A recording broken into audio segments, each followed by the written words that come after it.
फैसला करेंगे। आप और गडकरी जी दोनों सुषमा जी से मिले थे, तब ऐसी बातें हैं कि सुषमा जी ने अपने लिए सम्मानजनक मुद्दे की बात करी है, ऐसे सूत्रों से जानने मिला। क्या बात की है? क्या सम्मानीय मुद्दे?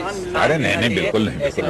देखिए, मैं बतला देना चाहता हूँ कि हमारे भारतीय जनता पार्टी के जितने भी हमारे सीनियर कोलीग हैं, इसमें ऐसे लोग नहीं हैं जो कि अपने लिए किसी सम्मानजनक ओहदे की मांग करें।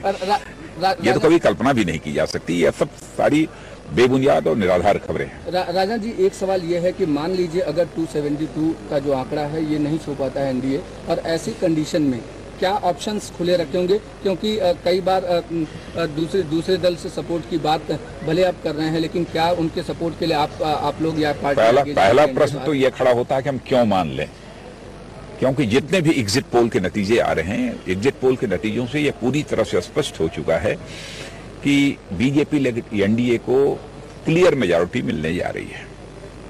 इसलिए मानने का कोई प्रश्न नहीं। ऑप्शन का प्रश्न ही नहीं है।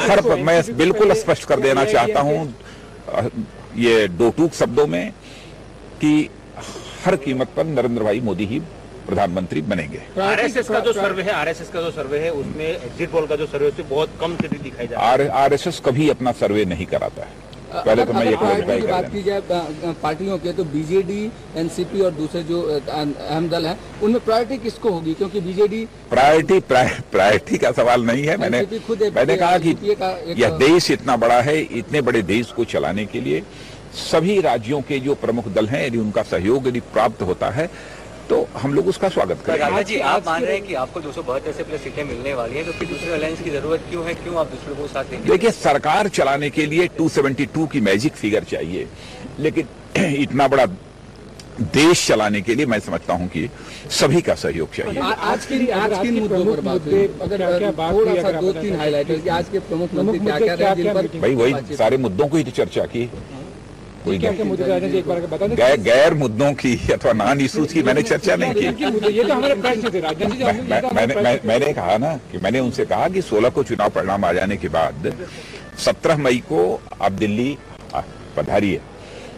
उन्होंने कहा है कि नहीं, 17 तारीख को मैं दिल्ली आऊंगा, और उसी समय पार्लियामेंटी बोर्ड की बैठक बुलाई है। दिल्ली आएंगे, स्वाभाविक रूप से उनका स्वागत होगा। एनडीए चेयरपर्सन ने 5 घंटे बात इस बार में तो बात नहीं, 5 घंटे अपनी बात की, केवल एक इन्विटेशन के लिए तो आप नरेंद्र मोदी जी से मिलने नहीं, इन्विटेशन मैंने प्रारंभ में ही कह चुका हूं मैं कि इलेक्शन कैंपेन के जो हम सबके एक्सपीरियंसेस रहे उसको हम लोगों ने शेयर किया है।